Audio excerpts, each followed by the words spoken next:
I hope you find this activity interesting. Sometimes it is helpful for us to stop and really think about how much do we know and how much do we have to explore further. I hope you're able to find a lot of the categories of abuse that should be on your screen now, but if you haven't, let's go through them together. So when we talk about physical abuse in terms of adult safeguarding, we not only mean bruises and burns and scalds, but we also mean inappropriate restraint or inappropriate use of medication, for example, to sedate people. So although physical abuse sometimes is the easiest one to start talking about, we often miss some of the nuances of what physical abuse is in its entirety. We also have on the screen domestic abuse, and domestic abuse links to abuse in personal relationships, either being familial relationships or intimate relationships, and this counts for 16 and above. Sexual abuse, I suppose there is the traditional side of the definition of sexual abuse, so someone being raped or sexually assaulted, but also indecent exposure or someone being made feel uncomfortable or sexualized, someone that can't consent, any sexual activity with someone that can't consent is also considered sexual abuse. Physical, psychological or emotional abuse, so either tormenting someone or making them feel unsafe, all of those really nuances in relation to their emotional well-being.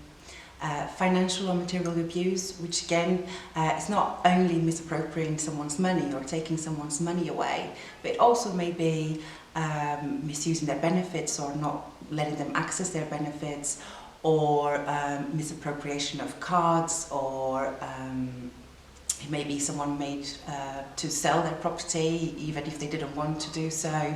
So there's different ways of what financial abuse can look like. Modern slavery, and this can be human trafficking or sexual exploitation. So we can have a number of different ways of presenting. Discriminatory abuse is abuse that is linked to the protected characteristics, so someone that is being discriminated because of their age, their gender, their sexuality, etc.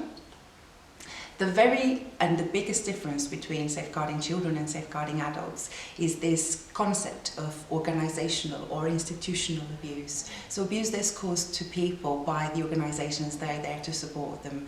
And those organisations can be care homes, they can be the NHS, and sometimes it's by failure to protect, sometimes it might be by failure to meet someone's needs, by the provision of poor care, and some of it may be unintentional, related to staffing issues, or there is lots of organisational abuse that is related to COVID-19 and the impact that COVID had in services, all the way to much serious concerns such as the Lucy Letby trials, for example.